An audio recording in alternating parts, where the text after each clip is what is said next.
당신의 남편이 다른 여자와 바람을 피우고 있다는 사실을 알게 되었을 때 세상이 무너지는 것 같은 그 순간, 부처님께서는 이미 2500년 전에 이런 고통받는 이들을 위한 치유의 길을 제시해 주셨습니다. 안녕하세요. 마음이 등불입니다. 오늘 이 영상을 보고 계시는 분들 중에는 아마도 가슴 깊은 곳에서 말할 수 없는 아픔을 겪고 계신 분들이 많을 것입니다.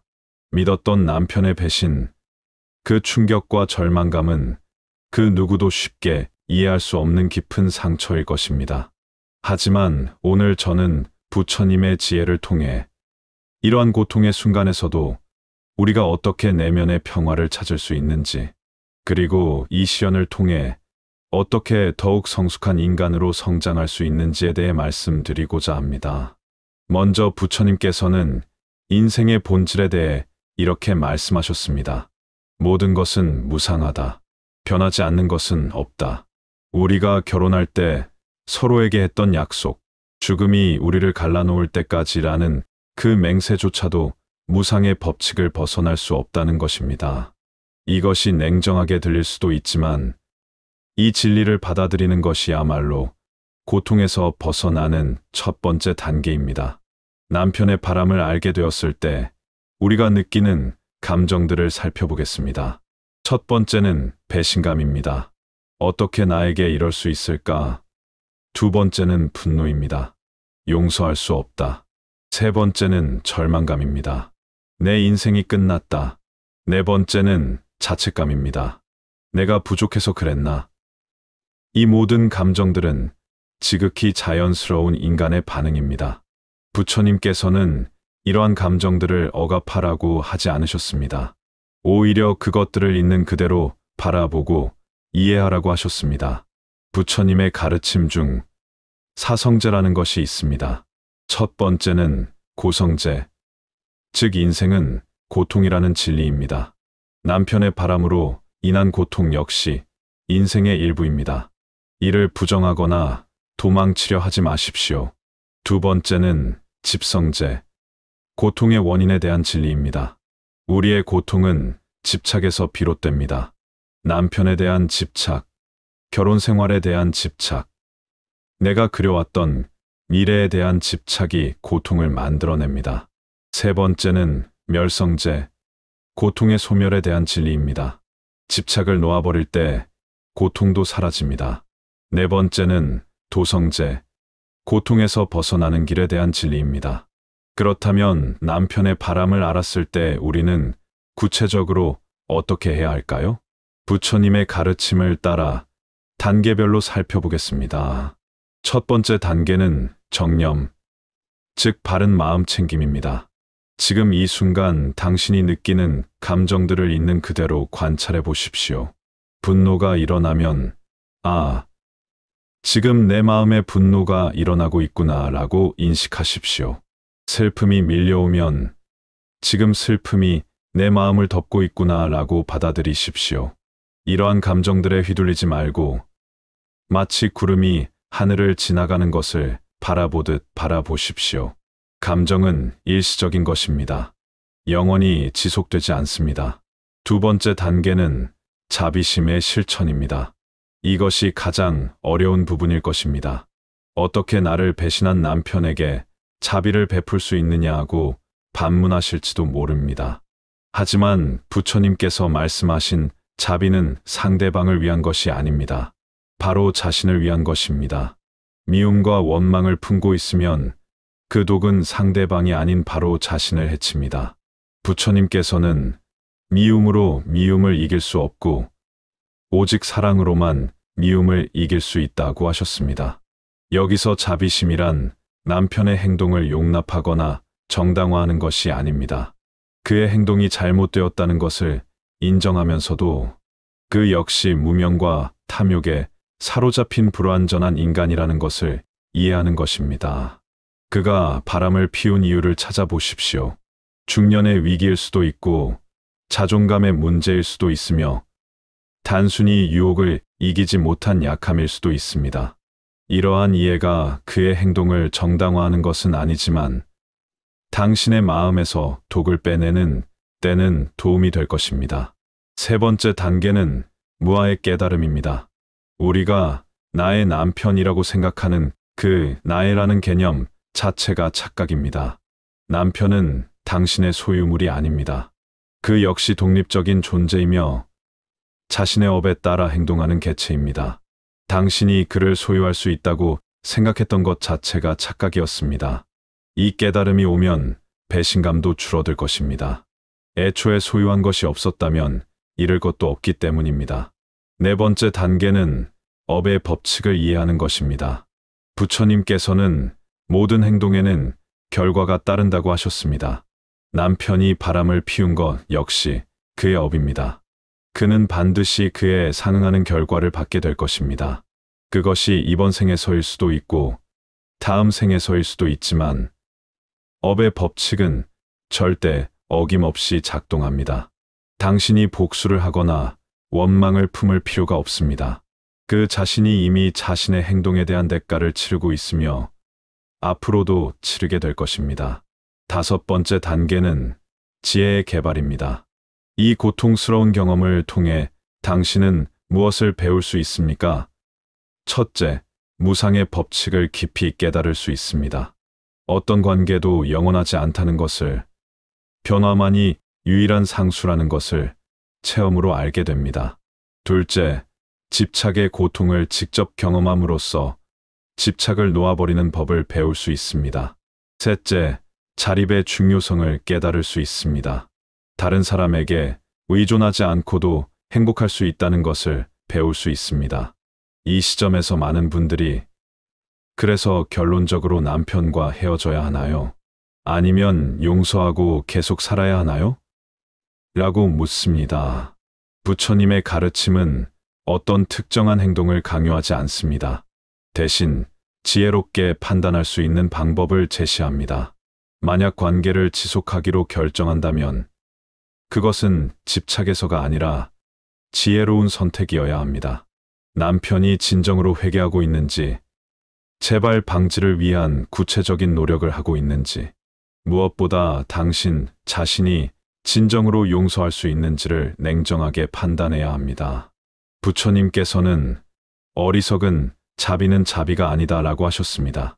무조건적인 용서가 때로는 상대방의 잘못된 행동을 조장할 수도 있습니다. 반대로 관계를 끝내기로 결정한다면 그것 역시 원망이나 분노에서가 아니라 지혜로운 판단이어야 합니다. 더 이상 이 관계에서 서로의 성장이 불가능하다고 판단된다면 깨끗하게 정리하는 것도 하나의 자비입니다. 이때도 상대방에 대한 원망을 품지 마십시오. 그저 우리의 인연이 여기까지였구나 라고 받아들이십시오. 부처님께서는 또한 중도의 가르침을 주셨습니다. 극단으로 치우치지 말라는 것입니다. 무조건적인 용서도 무조건적인 처벌도 중도가 아닙니다. 상황을 냉정하게 판단하고 자신과 상대방 모두에게 가장 유익한 길을 선택하는 것이 중도입니다. 이 과정에서 가장 중요한 것은 자신을 돌보는 것입니다. 부처님께서는 자신을 사랑하지 않는 자는 다른 누구도 사랑할 수 없다고 하셨습니다. 지금까지 남편을 위해, 가정을 위해 자신을 희생해왔다면 이제는 자신을 돌볼 시간입니다. 명상을 통해 내면의 평화를 찾으십시오. 좋은 친구들과 시간을 보내십시오. 새로운 취미나 관심사를 개발하십시오. 무엇보다 자신의 가치를 남편이나 결혼 생활에서 찾지 마십시오. 당신은 그 자체로 완전한 존재입니다. 부처님의 가르침 중에 삼보라는 것이 있습니다. 부처, 법, 승가입니다. 이것은 우리가 의지할 수 있는 세 가지 보물을 의미합니다. 지금 같은 고통스러운 시기에 이 삼보에 귀의하십시오. 부처님의 가르침을 공부하고 법을 실천하며 같은 길을 걷는 사람들과 함께 하십시오. 이것이 고통에서 벗어나는 확실한 방법입니다. 또한 팔정도를 실천해 보십시오. 정견, 정사유, 정어, 정업, 정명, 정정진, 정념, 정정입니다. 이 중에서 특히 지금 상황에서 중요한 것은 정견입니다. 상황을 있는 그대로 바라보는 것입니다. 남편을 악마로 보지도 말고 자신을 피해자로만 보지도 마십시오. 그저 일어난 일을 일어난 그대로 받아들이십시오.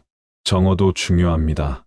분노에 휩싸여 남편에게 상처 주는 말을 하고 싶은 충동이 들 수도 있습니다. 하지만 거친 말은 상황을 더 악화시킬 뿐입니다. 필요한 말은 하되 감정에 치우치지 않은 차분한 말을 하십시오. 정업은 올바른 행동을 의미합니다. 복수를 하고 싶은 마음이 들 수도 있지만 그것은 자신의 업만 더럽힐 뿐입니다. 대신 자신을 발전시키는데 에너지를 사용하십시오. 이 모든 과정에서 가장 중요한 것은 인내입니다. 부처님께서는 인내를 최고의 수행 덕목 중 하나로 꼽으셨습니다. 이 고통이 하루아침에 사라지지는 않을 것입니다. 하지만 꾸준히 부처님의 가르침을 실천하면 반드시 평화를 찾을 수 있습니다. 부처님께서는 고통받는 모든 중생을 구원하겠다는 서원을 세우셨습니다. 지금 이 순간에도 부처님의 자비는 당신에게 향하고 있습니다. 혼자가 아닙니다. 부처님이 그리고 부처님의 가르침을 따르는 모든 이들이 당신과 함께 있습니다. 마지막으로 이 시련을 통해 당신은 더 깊은 지혜와 자비를 갖춘 사람으로 성장할 수 있습니다. 고통 없이는 성장도 없습니다. 지금의 아픔이 헛되지 않도록 이를 통해 진정한 행복이 무엇인지, 진정한 사랑이 무엇인지를 깨달으시기 바랍니다.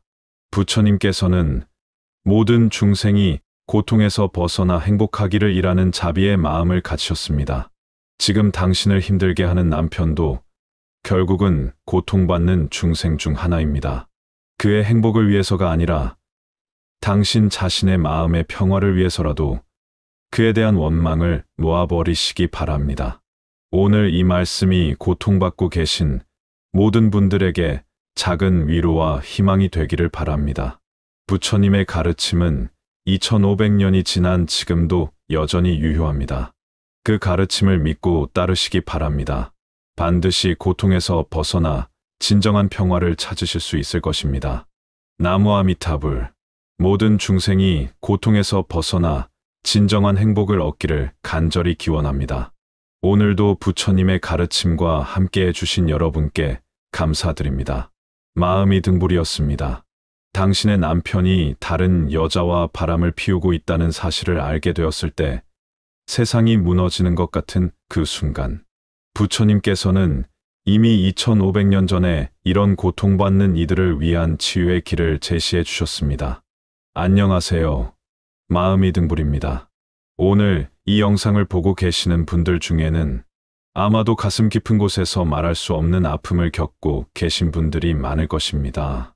믿었던 남편의 배신, 그 충격과 절망감은 그 누구도 쉽게 이해할 수 없는 깊은 상처일 것입니다. 하지만 오늘 저는 부처님의 지혜를 통해 이러한 고통의 순간에서도 우리가 어떻게 내면의 평화를 찾을 수 있는지, 그리고 이 시련을 통해 어떻게 더욱 성숙한 인간으로 성장할 수 있는지에 대해 말씀드리고자 합니다. 먼저 부처님께서는 인생의 본질에 대해 이렇게 말씀하셨습니다. 모든 것은 무상하다. 변하지 않는 것은 없다. 우리가 결혼할 때 서로에게 했던 약속, 죽음이 우리를 갈라놓을 때까지라는 그 맹세조차도 무상의 법칙을 벗어날 수 없다는 것입니다.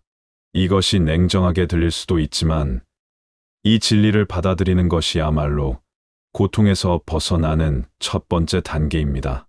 남편의 바람을 알게 되었을 때 우리가 느끼는 감정들을 살펴보겠습니다. 첫 번째는 배신감입니다. 어떻게 나에게 이럴 수 있을까? 두 번째는 분노입니다. 용서할 수 없다. 세 번째는 절망감입니다. 내 인생이 끝났다. 네 번째는 자책감입니다. 내가 부족해서 그랬나? 이 모든 감정들은 지극히 자연스러운 인간의 반응입니다. 부처님께서는 이러한 감정들을 억압하라고 하지 않으셨습니다. 오히려 그것들을 있는 그대로 바라보고 이해하라고 하셨습니다. 부처님의 가르침 중 사성제라는 것이 있습니다. 첫 번째는 고성제, 즉 인생은 고통이라는 진리입니다. 남편의 바람으로 인한 고통 역시 인생의 일부입니다. 이를 부정하거나 도망치려 하지 마십시오. 두 번째는 집성제, 고통의 원인에 대한 진리입니다. 우리의 고통은 집착에서 비롯됩니다. 남편에 대한 집착, 결혼 생활에 대한 집착, 내가 그려왔던 미래에 대한 집착이 고통을 만들어냅니다. 세 번째는 멸성제, 고통의 소멸에 대한 진리입니다. 집착을 놓아버릴 때 고통도 사라집니다. 네 번째는 도성제, 고통에서 벗어나는 길에 대한 진리입니다. 그렇다면 남편의 바람을 알았을 때 우리는 구체적으로 어떻게 해야 할까요? 부처님의 가르침을 따라 단계별로 살펴보겠습니다. 첫 번째 단계는 정념, 즉 바른 마음 챙김입니다. 지금 이 순간 당신이 느끼는 감정들을 있는 그대로 관찰해 보십시오. 분노가 일어나면, 아, 지금 내 마음에 분노가 일어나고 있구나 라고 인식하십시오. 슬픔이 밀려오면, 지금 슬픔이 내 마음을 덮고 있구나 라고 받아들이십시오. 이러한 감정들에 휘둘리지 말고, 마치 구름이 하늘을 지나가는 것을 바라보듯 바라보십시오. 감정은 일시적인 것입니다. 영원히 지속되지 않습니다. 두 번째 단계는 자비심의 실천입니다. 이것이 가장 어려운 부분일 것입니다. 어떻게 나를 배신한 남편에게 자비를 베풀 수 있느냐고 반문하실지도 모릅니다. 하지만 부처님께서 말씀하신 자비는 상대방을 위한 것이 아닙니다. 바로 자신을 위한 것입니다. 미움과 원망을 품고 있으면 그 독은 상대방이 아닌 바로 자신을 해칩니다. 부처님께서는 미움으로 미움을 이길 수 없고 오직 사랑으로만 미움을 이길 수 있다고 하셨습니다. 여기서 자비심이란 남편의 행동을 용납하거나 정당화하는 것이 아닙니다. 그의 행동이 잘못되었다는 것을 인정하면서도 그 역시 무명과 탐욕에 사로잡힌 불완전한 인간이라는 것을 이해하는 것입니다. 그가 바람을 피운 이유를 찾아보십시오. 중년의 위기일 수도 있고 자존감의 문제일 수도 있으며 단순히 유혹을 이기지 못한 약함일 수도 있습니다. 이러한 이해가 그의 행동을 정당화하는 것은 아니지만 당신의 마음에서 독을 빼내는 때는 도움이 될 것입니다. 세 번째 단계는 무아의 깨달음입니다. 우리가 나의 남편이라고 생각하는 그 나의라는 개념 자체가 착각입니다. 남편은 당신의 소유물이 아닙니다. 그 역시 독립적인 존재이며 자신의 업에 따라 행동하는 개체입니다. 당신이 그를 소유할 수 있다고 생각했던 것 자체가 착각이었습니다. 이 깨달음이 오면 배신감도 줄어들 것입니다. 애초에 소유한 것이 없었다면 잃을 것도 없기 때문입니다. 네 번째 단계는 업의 법칙을 이해하는 것입니다. 부처님께서는 모든 행동에는 결과가 따른다고 하셨습니다. 남편이 바람을 피운 것 역시 그의 업입니다. 그는 반드시 그에 상응하는 결과를 받게 될 것입니다. 그것이 이번 생에서일 수도 있고 다음 생에서일 수도 있지만 업의 법칙은 절대 어김없이 작동합니다. 당신이 복수를 하거나 원망을 품을 필요가 없습니다. 그 자신이 이미 자신의 행동에 대한 대가를 치르고 있으며 앞으로도 치르게 될 것입니다. 다섯 번째 단계는 지혜의 개발입니다. 이 고통스러운 경험을 통해 당신은 무엇을 배울 수 있습니까? 첫째, 무상의 법칙을 깊이 깨달을 수 있습니다. 어떤 관계도 영원하지 않다는 것을, 변화만이 유일한 상수라는 것을 체험으로 알게 됩니다. 둘째, 집착의 고통을 직접 경험함으로써 집착을 놓아버리는 법을 배울 수 있습니다. 셋째, 자립의 중요성을 깨달을 수 있습니다. 다른 사람에게 의존하지 않고도 행복할 수 있다는 것을 배울 수 있습니다. 이 시점에서 많은 분들이 그래서 결론적으로 남편과 헤어져야 하나요? 아니면 용서하고 계속 살아야 하나요? 라고 묻습니다. 부처님의 가르침은 어떤 특정한 행동을 강요하지 않습니다. 대신 지혜롭게 판단할 수 있는 방법을 제시합니다. 만약 관계를 지속하기로 결정한다면 그것은 집착에서가 아니라 지혜로운 선택이어야 합니다. 남편이 진정으로 회개하고 있는지, 재발 방지를 위한 구체적인 노력을 하고 있는지, 무엇보다 당신 자신이 진정으로 용서할 수 있는지를 냉정하게 판단해야 합니다. 부처님께서는 어리석은 자비는 자비가 아니다라고 하셨습니다. 무조건적인 용서가 때로는 상대방의 잘못된 행동을 조장할 수도 있습니다. 반대로 관계를 끝내기로 결정한다면 그것 역시 원망이나 분노에서가 아니라 지혜로운 판단이어야 합니다. 더 이상 이 관계에서 서로의 성장이 불가능하다고 판단된다면 깨끗하게 정리하는 것도 하나의 자비입니다. 이때도 상대방에 대한 원망을 품지 마십시오. 그저 우리의 인연이 여기까지였구나 라고 받아들이십시오. 부처님께서는 또한 중도의 가르침을 주셨습니다. 극단으로 치우치지 말라는 것입니다. 무조건적인 용서도 무조건적인 처벌도 중도가 아닙니다.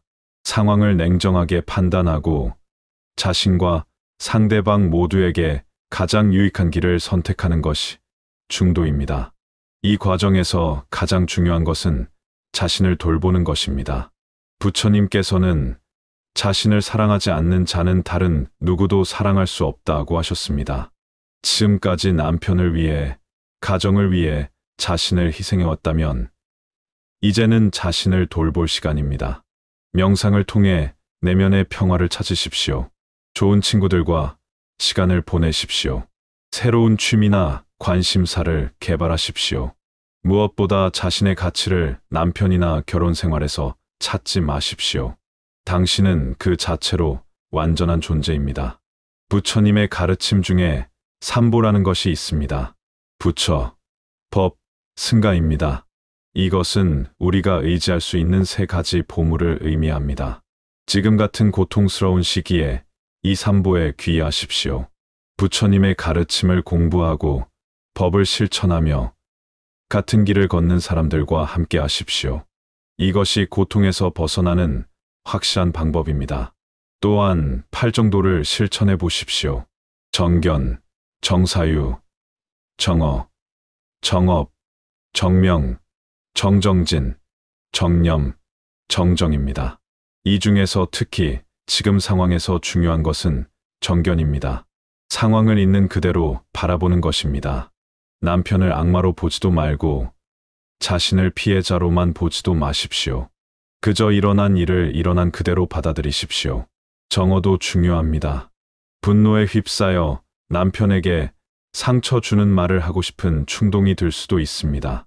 하지만 거친 말은 상황을 더 악화시킬 뿐입니다.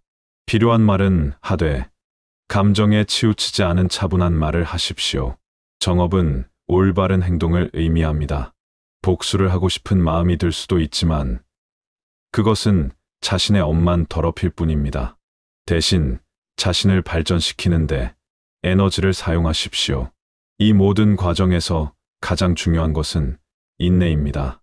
부처님께서는 인내를 최고의 수행 덕목 중 하나로 꼽으셨습니다. 이 고통이 하루아침에 사라지지는 않을 것입니다. 하지만 꾸준히 부처님의 가르침을 실천하면 반드시 평화를 찾을 수 있습니다. 부처님께서는 고통받는 모든 중생을 구원하겠다는 서원을 세우셨습니다. 지금 이 순간에도 부처님의 자비는 당신에게 향하고 있습니다. 혼자가 아닙니다. 부처님이 그리고 부처님의 가르침을 따르는 모든 이들이 당신과 함께 있습니다. 마지막으로 이 시련을 통해 당신은 더 깊은 지혜와 자비를 갖춘 사람으로 성장할 수 있습니다. 고통 없이는 성장도 없습니다.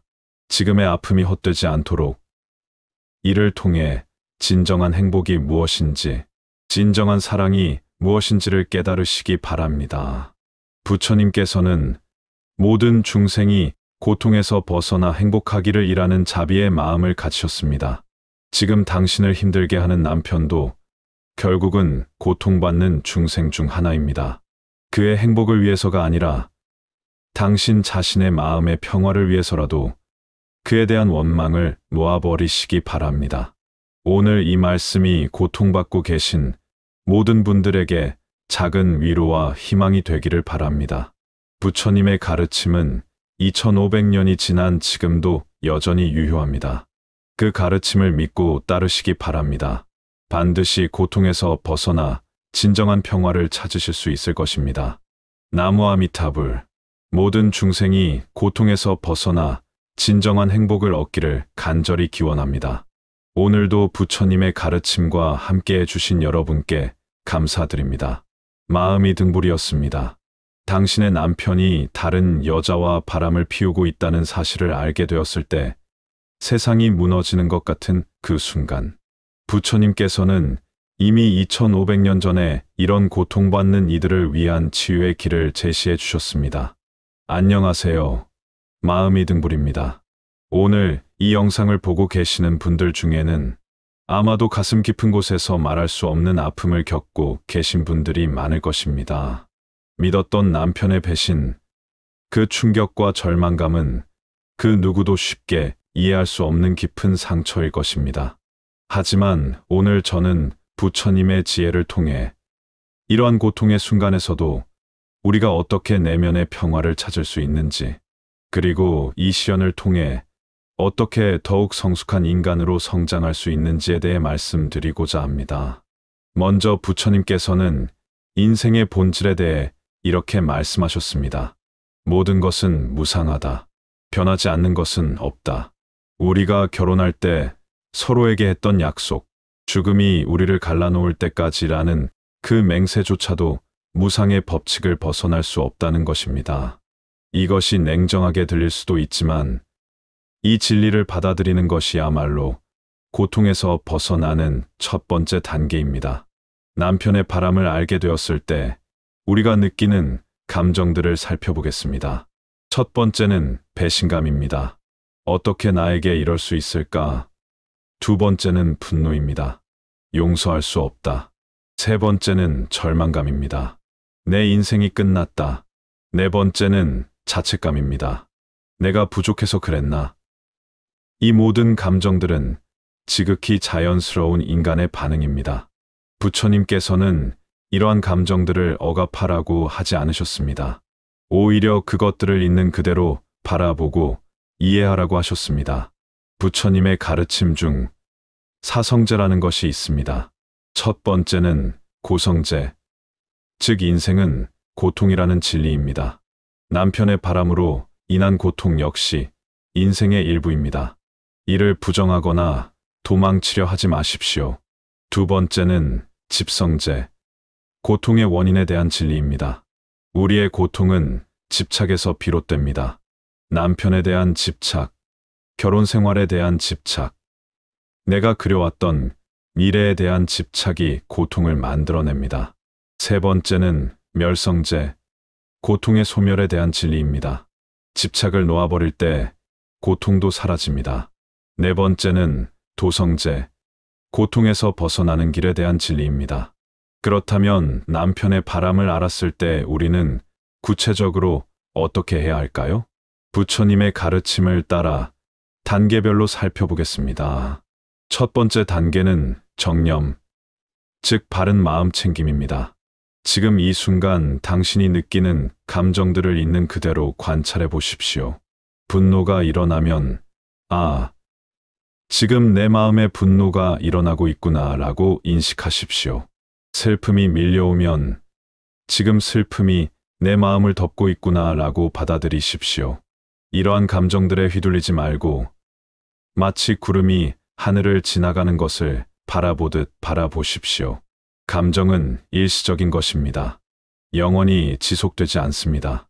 두 번째 단계는 자비심의 실천입니다. 이것이 가장 어려운 부분일 것입니다. 어떻게 나를 배신한 남편에게 자비를 베풀 수 있느냐고 반문하실지도 모릅니다. 하지만 부처님께서 말씀하신 자비는 상대방을 위한 것이 아닙니다. 바로 자신을 위한 것입니다.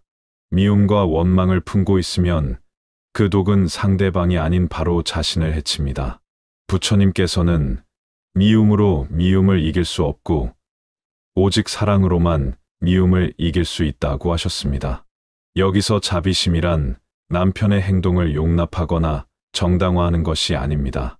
그의 행동이 잘못되었다는 것을 인정하면서도 그 역시 무명과 탐욕에 사로잡힌 불완전한 인간이라는 것을 이해하는 것입니다.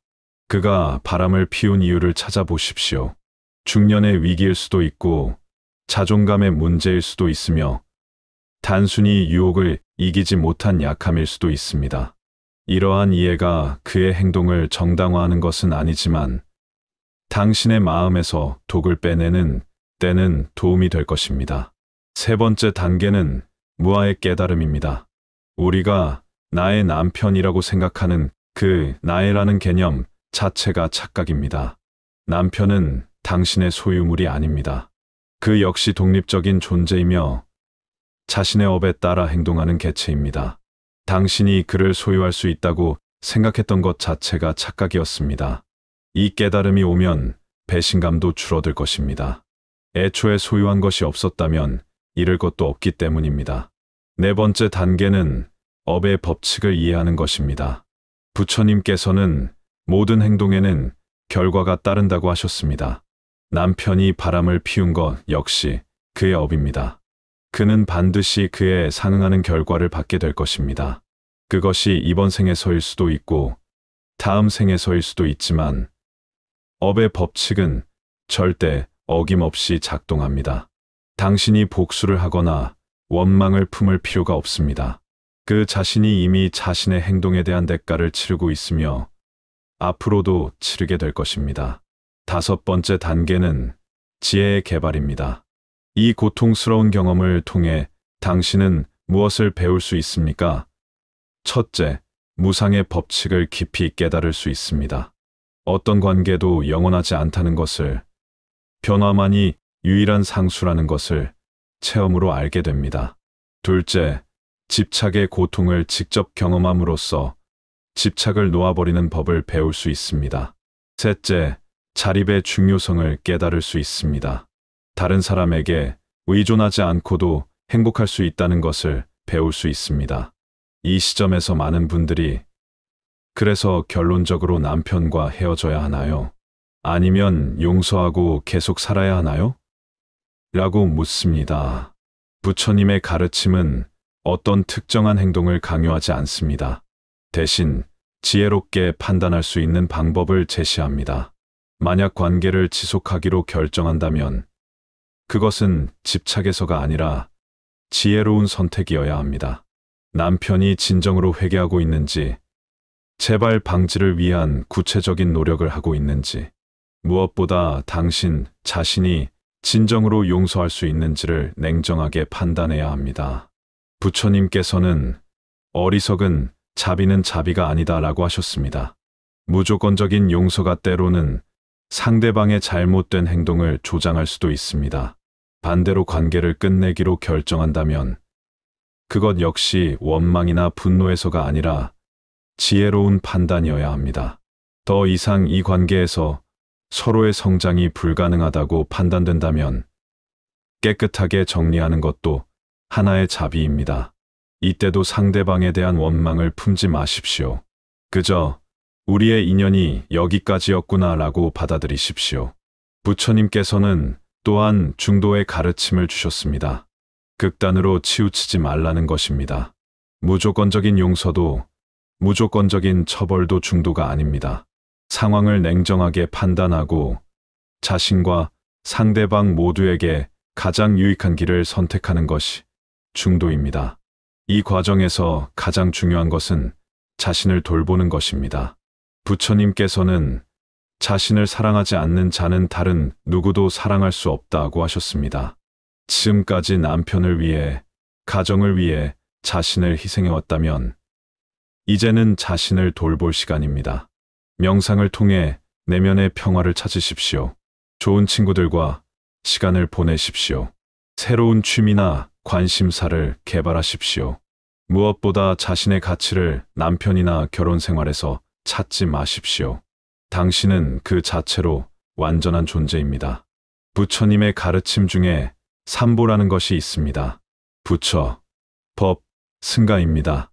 이것은 우리가 의지할 수 있는 세 가지 보물을 의미합니다. 지금 같은 고통스러운 시기에 이 삼보에 귀의하십시오.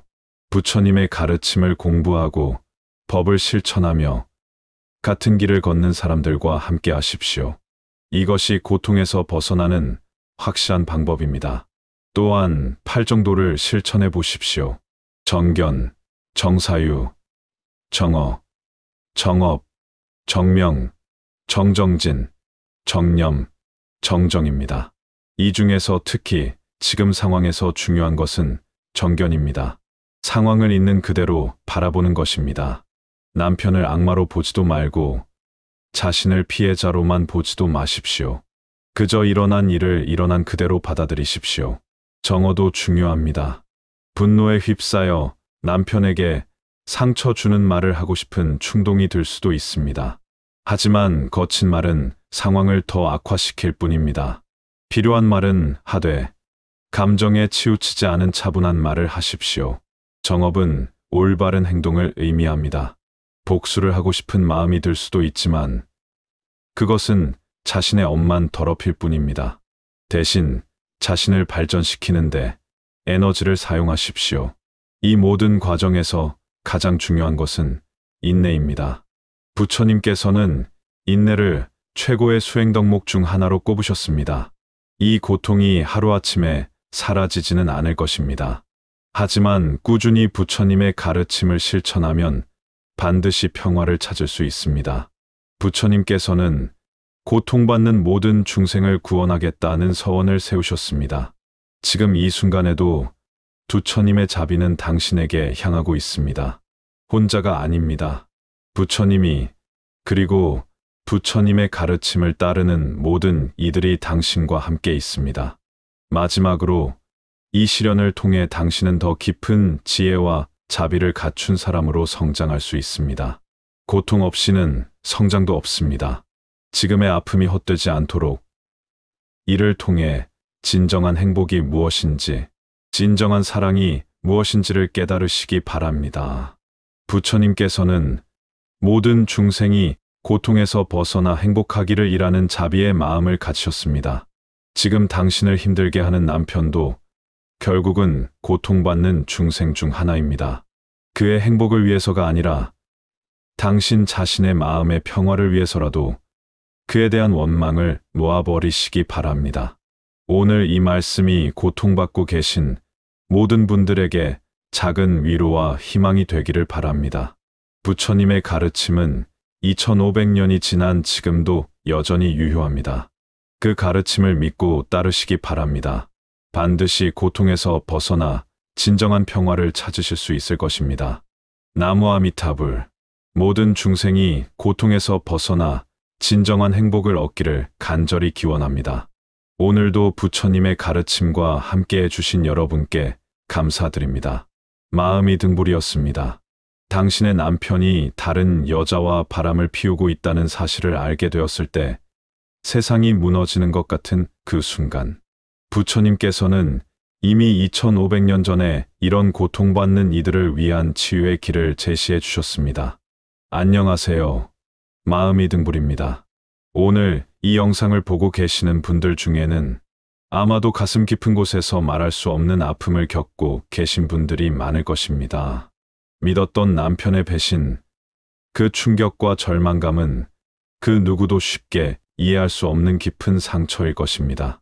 하지만 오늘 저는 부처님의 지혜를 통해 이러한 고통의 순간에서도 우리가 어떻게 내면의 평화를 찾을 수 있는지, 그리고 이 시련을 통해 어떻게 더욱 성숙한 인간으로 성장할 수 있는지에 대해 말씀드리고자 합니다. 먼저 부처님께서는 인생의 본질에 대해 이렇게 말씀하셨습니다. 모든 것은 무상하다. 변하지 않는 것은 없다. 우리가 결혼할 때 서로에게 했던 약속, 죽음이 우리를 갈라놓을 때까지라는 그 맹세조차도 무상의 법칙을 벗어날 수 없다는 것입니다. 이것이 냉정하게 들릴 수도 있지만 이 진리를 받아들이는 것이야말로 고통에서 벗어나는 첫 번째 단계입니다. 남편의 바람을 알게 되었을 때 우리가 느끼는 감정들을 살펴보겠습니다. 첫 번째는 배신감입니다. 어떻게 나에게 이럴 수 있을까? 두 번째는 분노입니다. 용서할 수 없다. 세 번째는 절망감입니다. 내 인생이 끝났다. 네 번째는 자책감입니다. 내가 부족해서 그랬나? 이 모든 감정들은 지극히 자연스러운 인간의 반응입니다. 부처님께서는 이러한 감정들을 억압하라고 하지 않으셨습니다. 오히려 그것들을 있는 그대로 바라보고 이해하라고 하셨습니다. 부처님의 가르침 중 사성제라는 것이 있습니다. 첫 번째는 고성제, 즉 인생은 고통이라는 진리입니다. 남편의 바람으로 인한 고통 역시 인생의 일부입니다. 이를 부정하거나 도망치려 하지 마십시오. 두 번째는 집성제, 고통의 원인에 대한 진리입니다. 우리의 고통은 집착에서 비롯됩니다. 남편에 대한 집착, 결혼 생활에 대한 집착, 내가 그려왔던 미래에 대한 집착이 고통을 만들어냅니다. 세 번째는 멸성제, 고통의 소멸에 대한 진리입니다. 집착을 놓아버릴 때 고통도 사라집니다.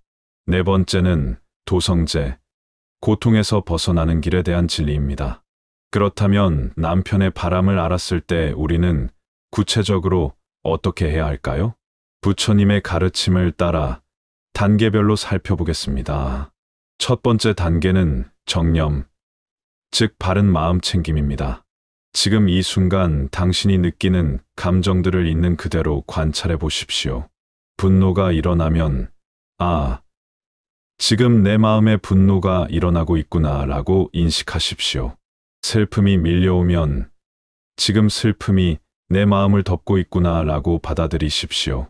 이러한 감정들에 휘둘리지 말고 마치 구름이 하늘을 지나가는 것을 바라보듯 바라보십시오. 감정은 일시적인 것입니다. 영원히 지속되지 않습니다. 두 번째 단계는 자비심의 실천입니다. 이것이 가장 어려운 부분일 것입니다. 어떻게 나를 배신한 남편에게 자비를 베풀 수 있느냐 하고 반문하실지도 모릅니다. 하지만 부처님께서 말씀하신 자비는 상대방을 위한 것이 아닙니다. 바로 자신을 위한 것입니다. 미움과 원망을 품고 있으면 그 독은 상대방이 아닌 바로 자신을 해칩니다. 부처님께서는 미움으로 미움을 이길 수 없고 오직 사랑으로만 미움을 이길 수 있다고 하셨습니다.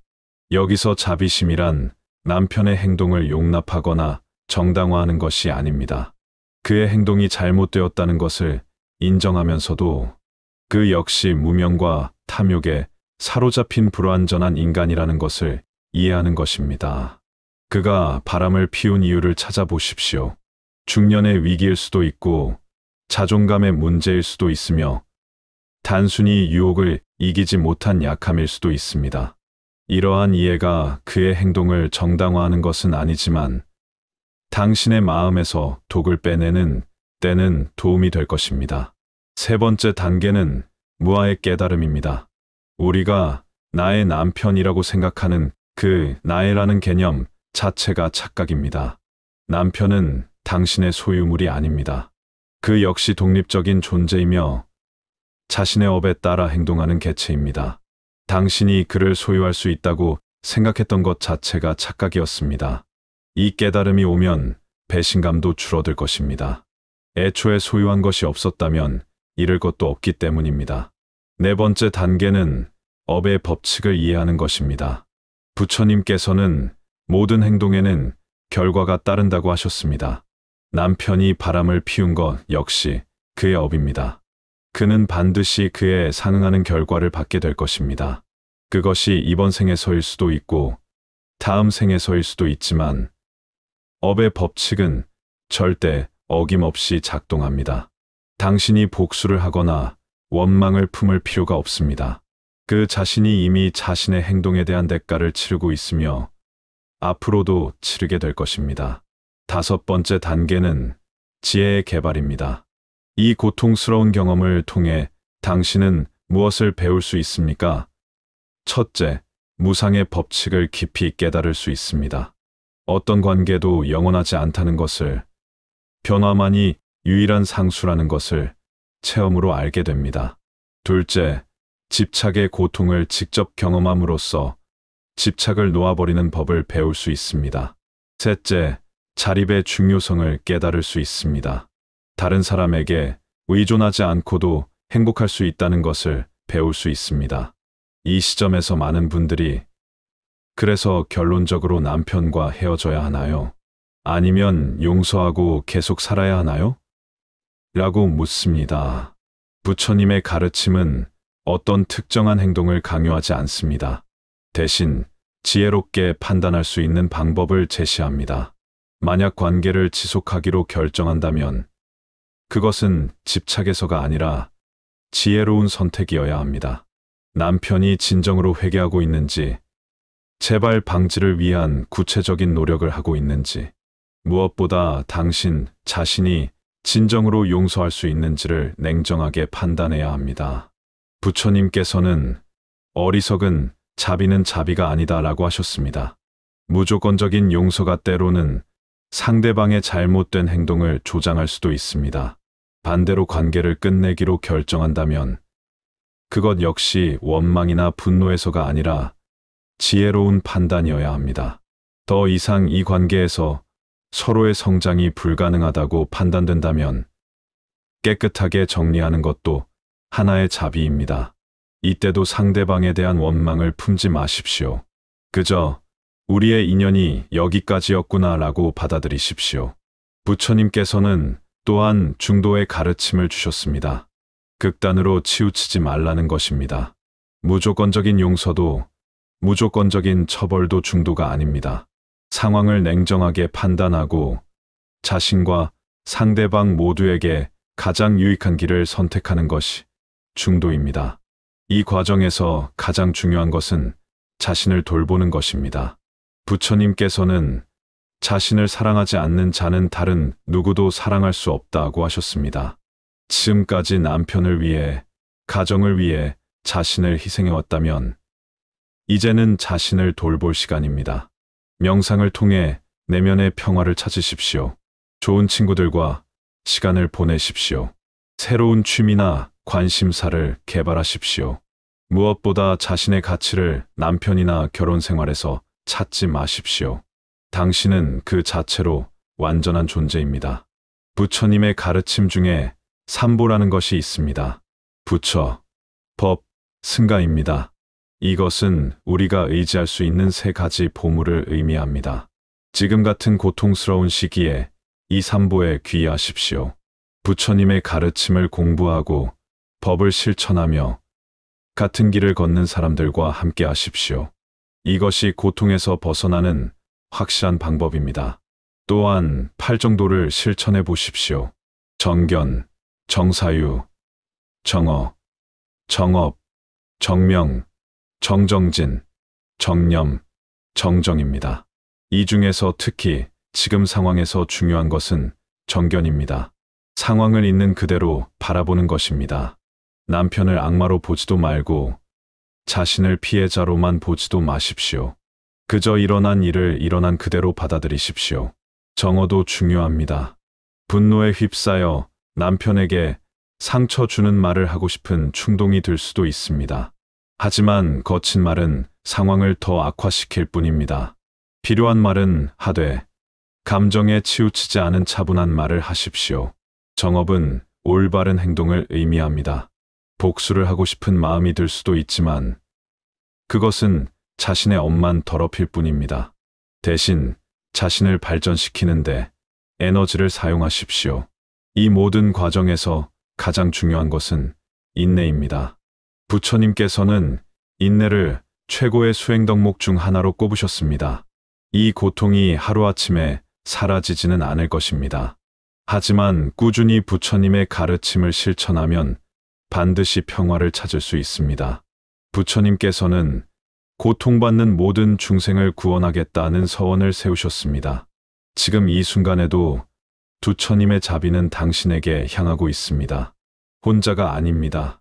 부처님이 그리고 부처님의 가르침을 따르는 모든 이들이 당신과 함께 있습니다. 마지막으로 이 시련을 통해 당신은 더 깊은 지혜와 자비를 갖춘 사람으로 성장할 수 있습니다. 고통 없이는 성장도 없습니다. 지금의 아픔이 헛되지 않도록 이를 통해 진정한 행복이 무엇인지, 진정한 사랑이 무엇인지를 깨달으시기 바랍니다. 부처님께서는 모든 중생이 고통에서 벗어나 행복하기를 이라는 자비의 마음을 가지셨습니다. 지금 당신을 힘들게 하는 남편도 결국은 고통받는 중생 중 하나입니다. 그의 행복을 위해서가 아니라 당신 자신의 마음의 평화를 위해서라도 그에 대한 원망을 놓아버리시기 바랍니다. 오늘 이 말씀이 고통받고 계신 모든 분들에게 작은 위로와 희망이 되기를 바랍니다. 부처님의 가르침은 2500년이 지난 지금도 여전히 유효합니다. 그 가르침을 믿고 따르시기 바랍니다. 반드시 고통에서 벗어나 진정한 평화를 찾으실 수 있을 것입니다. 나무 아미타불. 모든 중생이 고통에서 벗어나 진정한 행복을 얻기를 간절히 기원합니다. 오늘도 부처님의 가르침과 함께 해주신 여러분께 감사드립니다. 마음이 등불이었습니다.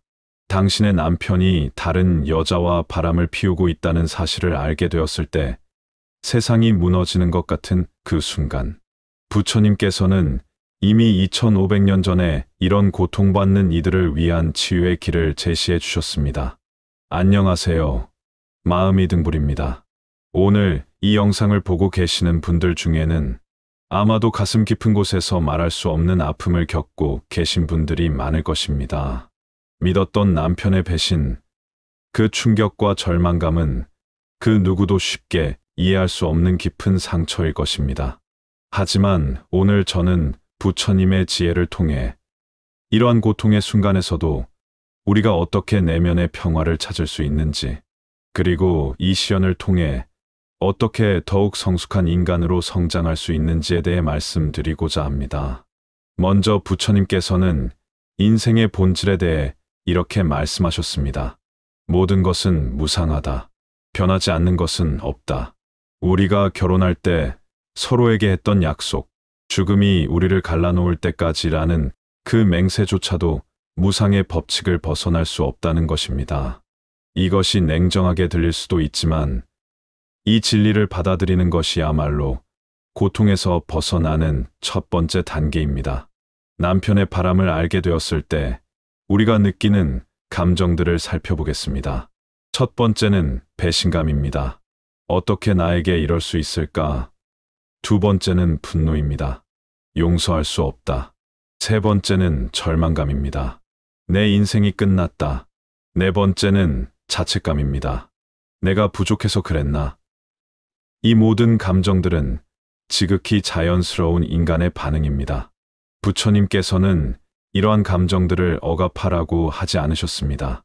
오히려 그것들을 있는 그대로 바라보고 이해하라고 하셨습니다. 부처님의 가르침 중 사성제라는 것이 있습니다. 첫 번째는 고성제, 즉 인생은 고통이라는 진리입니다. 남편의 바람으로 인한 고통 역시 인생의 일부입니다. 이를 부정하거나 도망치려 하지 마십시오. 두 번째는 집성제, 고통의 원인에 대한 진리입니다. 우리의 고통은 집착에서 비롯됩니다. 남편에 대한 집착, 결혼 생활에 대한 집착, 내가 그려왔던 미래에 대한 집착이 고통을 만들어냅니다. 세 번째는 멸성제, 고통의 소멸에 대한 진리입니다. 집착을 놓아버릴 때 고통도 사라집니다. 네 번째는 도성제, 고통에서 벗어나는 길에 대한 진리입니다. 그렇다면 남편의 바람을 알았을 때 우리는 구체적으로 어떻게 해야 할까요? 부처님의 가르침을 따라 단계별로 살펴보겠습니다. 첫 번째 단계는 정념, 즉 바른 마음 챙김입니다. 지금 이 순간 당신이 느끼는 감정들을 있는 그대로 관찰해 보십시오. 분노가 일어나면, 지금 내 마음에 분노가 일어나고 있구나 라고 인식하십시오. 슬픔이 밀려오면, 지금 슬픔이 내 마음을 덮고 있구나 라고 받아들이십시오. 이러한 감정들에 휘둘리지 말고 마치 구름이 하늘을 지나가는 것을 바라보듯 바라보십시오. 감정은 일시적인 것입니다. 영원히 지속되지 않습니다. 두 번째 단계는 자비심의 실천입니다. 이것이 가장 어려운 부분일 것입니다. 어떻게 나를 배신한 남편에게 자비를 베풀 수 있느냐 하고 반문하실지도 모릅니다. 하지만 부처님께서 말씀하신 자비는 상대방을 위한 것이 아닙니다. 바로 자신을 위한 것입니다. 미움과 원망을 품고 있으면 그 독은 상대방이 아닌 바로 자신을 해칩니다. 부처님께서는 미움으로 미움을 이길 수 없고 오직 사랑으로만 미움을 이길 수 있다고 하셨습니다. 여기서 자비심이란 남편의 행동을 용납하거나 정당화하는 것이 아닙니다. 그의 행동이 잘못되었다는 것을 인정하면서도 그 역시 무명과 탐욕에 사로잡힌 불완전한 인간이라는 것을 이해하는 것입니다. 그가 바람을 피운 이유를 찾아보십시오. 중년의 위기일 수도 있고 자존감의 문제일 수도 있으며 단순히 유혹을 이기지 못한 약함일 수도 있습니다. 이러한 이해가 그의 행동을 정당화하는 것은 아니지만 당신의 마음에서 독을 빼내는 때는 도움이 될 것입니다. 세 번째 단계는 무아의 깨달음입니다.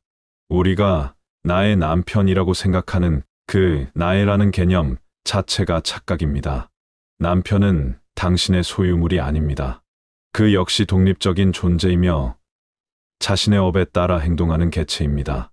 당신이 그를 소유할 수 있다고 생각했던 것 자체가 착각이었습니다. 이 깨달음이 오면 배신감도 줄어들 것입니다. 애초에 소유한 것이 없었다면 잃을 것도 없기 때문입니다. 네 번째 단계는 업의 법칙을 이해하는 것입니다.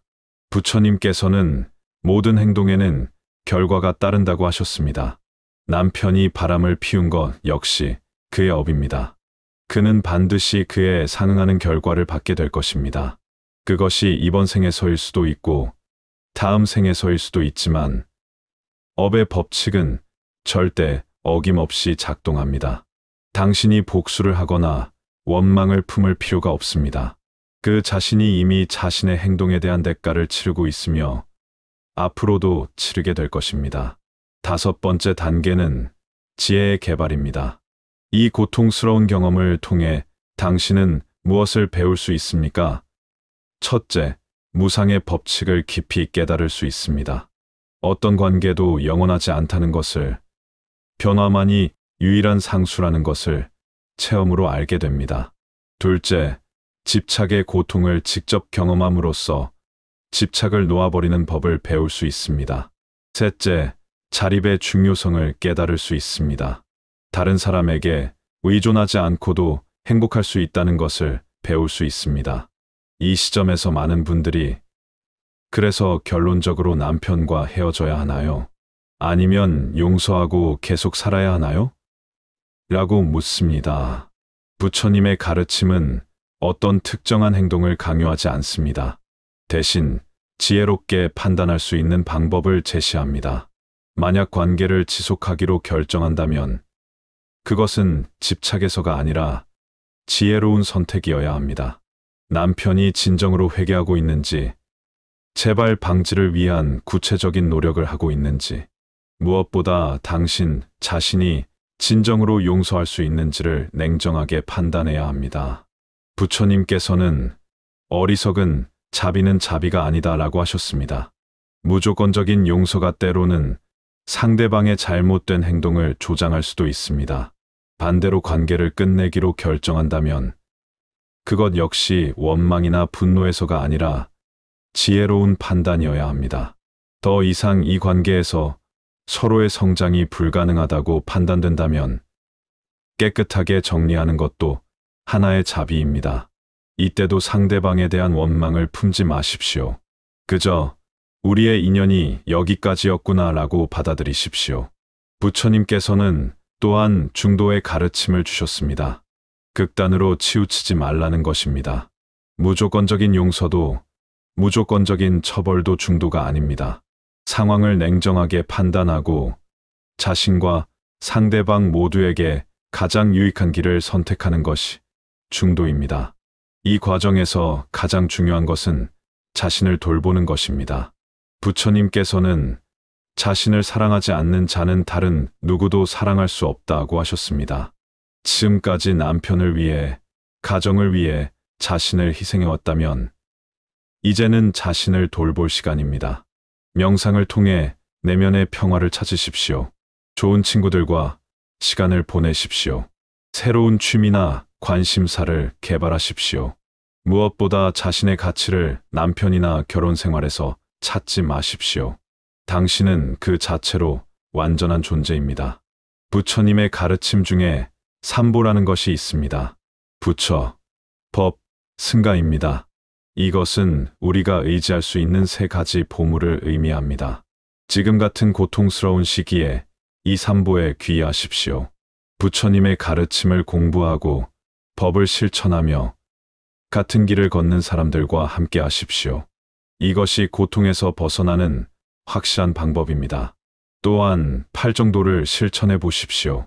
정견, 정사유, 정어, 정업, 정명, 정정진, 정념, 정정입니다.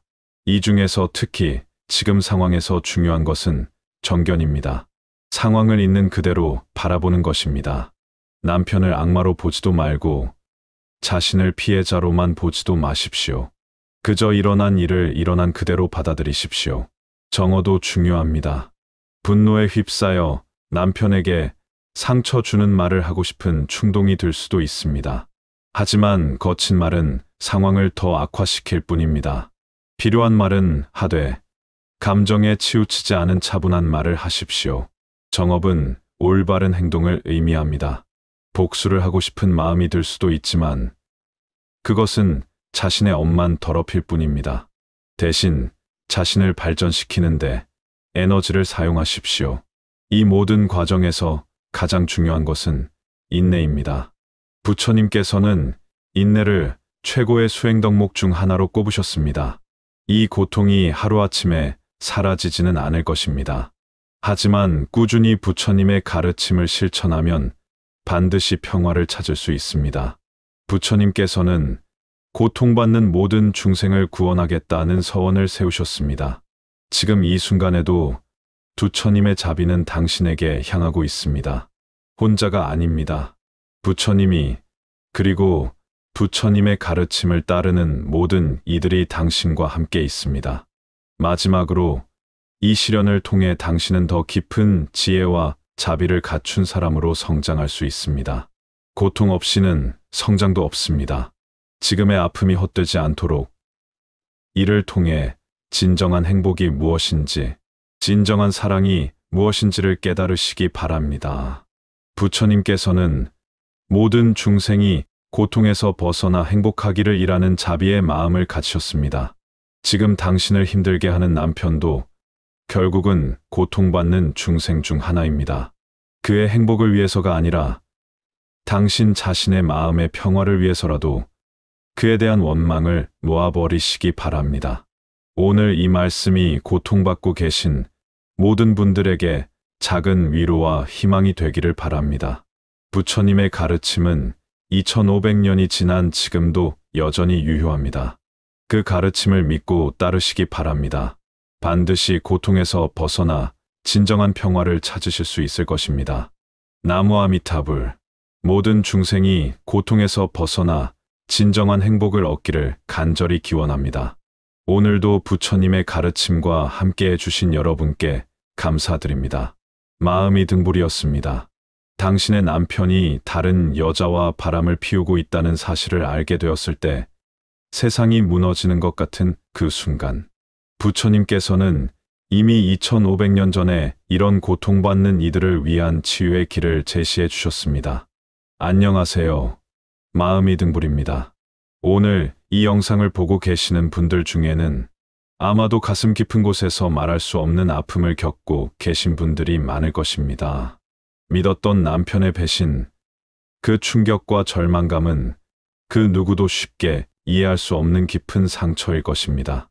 하지만 오늘 저는 부처님의 지혜를 통해 이러한 고통의 순간에서도 우리가 어떻게 내면의 평화를 찾을 수 있는지, 그리고 이 시련을 통해 어떻게 더욱 성숙한 인간으로 성장할 수 있는지에 대해 말씀드리고자 합니다. 먼저 부처님께서는 인생의 본질에 대해 이렇게 말씀하셨습니다. 모든 것은 무상하다. 변하지 않는 것은 없다. 우리가 결혼할 때 서로에게 했던 약속, 죽음이 우리를 갈라놓을 때까지라는 그 맹세조차도 무상의 법칙을 벗어날 수 없다는 것입니다. 이것이 냉정하게 들릴 수도 있지만 이 진리를 받아들이는 것이야말로 고통에서 벗어나는 첫 번째 단계입니다. 남편의 바람을 알게 되었을 때 우리가 느끼는 감정들을 살펴보겠습니다. 첫 번째는 배신감입니다. 어떻게 나에게 이럴 수 있을까? 두 번째는 분노입니다. 용서할 수 없다. 세 번째는 절망감입니다. 내 인생이 끝났다. 네 번째는 자책감입니다. 내가 부족해서 그랬나? 이 모든 감정들은 지극히 자연스러운 인간의 반응입니다. 부처님께서는 이러한 감정들을 억압하라고 하지 않으셨습니다. 오히려 그것들을 있는 그대로 바라보고 이해하라고 하셨습니다. 부처님의 가르침 중 사성제라는 것이 있습니다. 첫 번째는 고성제, 즉 인생은 고통이라는 진리입니다. 남편의 바람으로 인한 고통 역시 인생의 일부입니다. 이를 부정하거나 도망치려 하지 마십시오. 두 번째는 집성제, 고통의 원인에 대한 진리입니다. 우리의 고통은 집착에서 비롯됩니다. 남편에 대한 집착, 결혼 생활에 대한 집착, 내가 그려왔던 미래에 대한 집착이 고통을 만들어냅니다. 세 번째는 멸성제, 고통의 소멸에 대한 진리입니다. 집착을 놓아버릴 때 고통도 사라집니다. 네 번째는 도성제, 고통에서 벗어나는 길에 대한 진리입니다. 그렇다면 남편의 바람을 알았을 때 우리는 구체적으로 어떻게 해야 할까요? 부처님의 가르침을 따라 단계별로 살펴보겠습니다. 첫 번째 단계는 정념, 즉 바른 마음 챙김입니다. 지금 이 순간 당신이 느끼는 감정들을 있는 그대로 관찰해 보십시오. 분노가 일어나면, 지금 내 마음에 분노가 일어나고 있구나라고 인식하십시오. 슬픔이 밀려오면, 지금 슬픔이 내 마음을 덮고 있구나라고 받아들이십시오. 이러한 감정들에 휘둘리지 말고, 마치 구름이 하늘을 지나가는 것을 바라보듯 바라보십시오. 감정은 일시적인 것입니다. 영원히 지속되지 않습니다. 두 번째 단계는 자비심의 실천입니다. 이것이 가장 어려운 부분일 것입니다. 어떻게 나를 배신한 남편에게 자비를 베풀 수 있느냐고 반문하실지도 모릅니다. 하지만 부처님께서 말씀하신 자비는 상대방을 위한 것이 아닙니다. 바로 자신을 위한 것입니다. 미움과 원망을 품고 있으면 그 독은 상대방이 아닌 바로 자신을 해칩니다. 부처님께서는 미움으로 미움을 이길 수 없고 오직 사랑으로만 미움을 이길 수 있다고 하셨습니다. 여기서 자비심이란 남편의 행동을 용납하거나 정당화하는 것이 아닙니다. 그의 행동이 잘못되었다는 것을 인정하면서도 그 역시 무명과 탐욕에 사로잡힌 불완전한 인간이라는 것을 이해하는 것입니다. 그가 바람을 피운 이유를 찾아보십시오.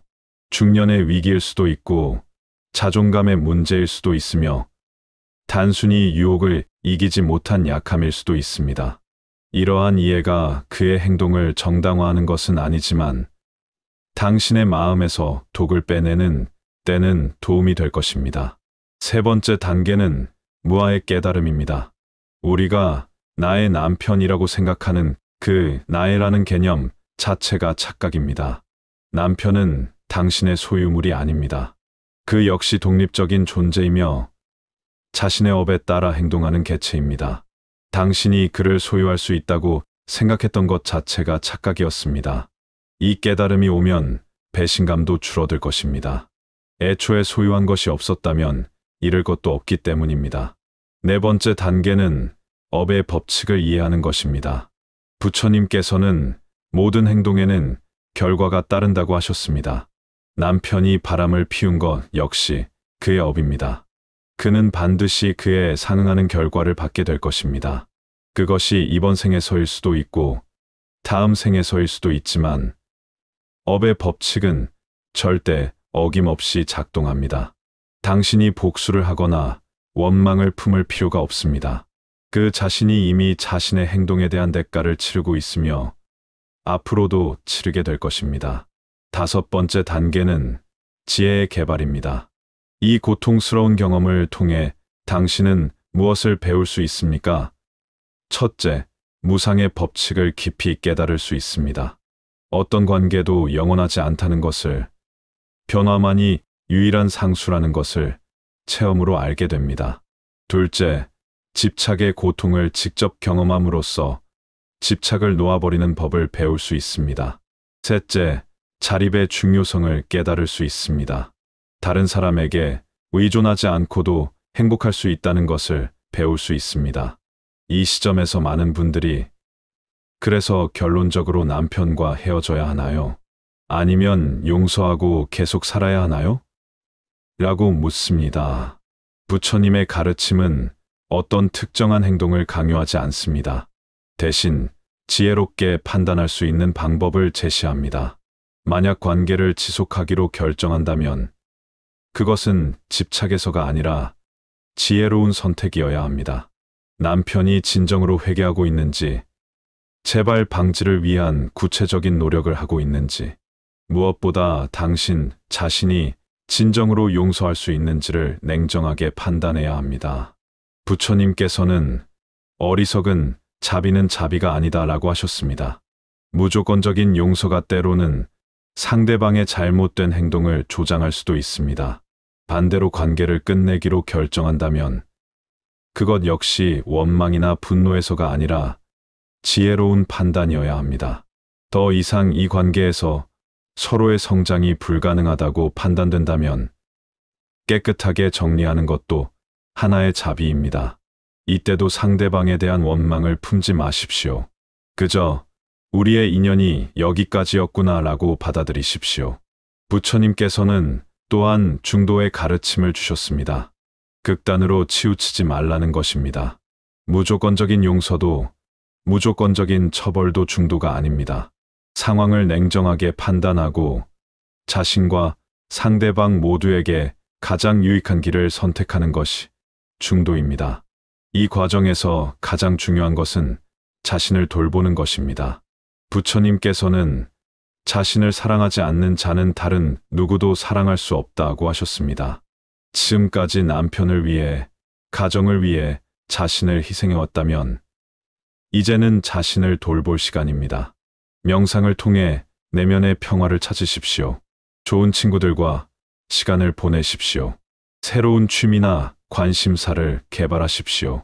무엇보다 자신의 가치를 남편이나 결혼 생활에서 찾지 마십시오. 당신은 그 자체로 완전한 존재입니다. 부처님의 가르침 중에 삼보라는 것이 있습니다. 부처, 법, 승가입니다. 이것은 우리가 의지할 수 있는 3가지 보물을 의미합니다. 지금 같은 고통스러운 시기에 이 삼보에 귀의하십시오. 부처님의 가르침을 공부하고 법을 실천하며 같은 길을 걷는 사람들과 함께 하십시오. 이것이 고통에서 벗어나는 확실한 방법입니다. 또한 8정도를 실천해 보십시오. 정견, 정사유, 정어, 정업, 정명, 정정진, 정념, 정정입니다. 이 중에서 특히 지금 상황에서 중요한 것은 정견입니다. 상황을 있는 그대로 바라보는 것입니다. 남편을 악마로 보지도 말고 자신을 피해자로만 보지도 마십시오. 그저 일어난 일을 일어난 그대로 받아들이십시오. 정어도 중요합니다. 분노에 휩싸여 남편에게 상처 주는 말을 하고 싶은 충동이 들 수도 있습니다. 하지만 거친 말은 상황을 더 악화시킬 뿐입니다. 필요한 말은 하되 감정에 치우치지 않은 차분한 말을 하십시오. 정업은 올바른 행동을 의미합니다. 복수를 하고 싶은 마음이 들 수도 있지만 그것은 자신의 업만 더럽힐 뿐입니다. 대신 자신을 발전시키는데 에너지를 사용하십시오. 이 모든 과정에서 가장 중요한 것은 인내입니다. 부처님께서는 인내를 최고의 수행 덕목 중 하나로 꼽으셨습니다. 이 고통이 하루아침에 사라지지는 않을 것입니다. 하지만 꾸준히 부처님의 가르침을 실천하면 반드시 평화를 찾을 수 있습니다. 부처님께서는 고통받는 모든 중생을 구원하겠다는 서원을 세우셨습니다. 지금 이 순간에도 부처님의 자비는 당신에게 향하고 있습니다. 혼자가 아닙니다. 부처님이 그리고 부처님의 가르침을 따르는 모든 이들이 당신과 함께 있습니다. 마지막으로 이 시련을 통해 당신은 더 깊은 지혜와 자비를 갖춘 사람으로 성장할 수 있습니다. 고통 없이는 성장도 없습니다. 지금의 아픔이 헛되지 않도록 이를 통해 진정한 행복이 무엇인지, 진정한 사랑이 무엇인지를 깨달으시기 바랍니다. 부처님께서는 모든 중생이 고통에서 벗어나 행복하기를 이라는 자비의 마음을 가지셨습니다. 지금 당신을 힘들게 하는 남편도 결국은 고통받는 중생 중 하나입니다. 그의 행복을 위해서가 아니라 당신 자신의 마음의 평화를 위해서라도 그에 대한 원망을 놓아버리시기 바랍니다. 오늘 이 말씀이 고통받고 계신 모든 분들에게 작은 위로와 희망이 되기를 바랍니다. 부처님의 가르침은 2500년이 지난 지금도 여전히 유효합니다. 그 가르침을 믿고 따르시기 바랍니다. 반드시 고통에서 벗어나 진정한 평화를 찾으실 수 있을 것입니다. 나무 아미타불. 모든 중생이 고통에서 벗어나 진정한 행복을 얻기를 간절히 기원합니다. 오늘도 부처님의 가르침과 함께해 주신 여러분께 감사드립니다. 마음이 등불이었습니다.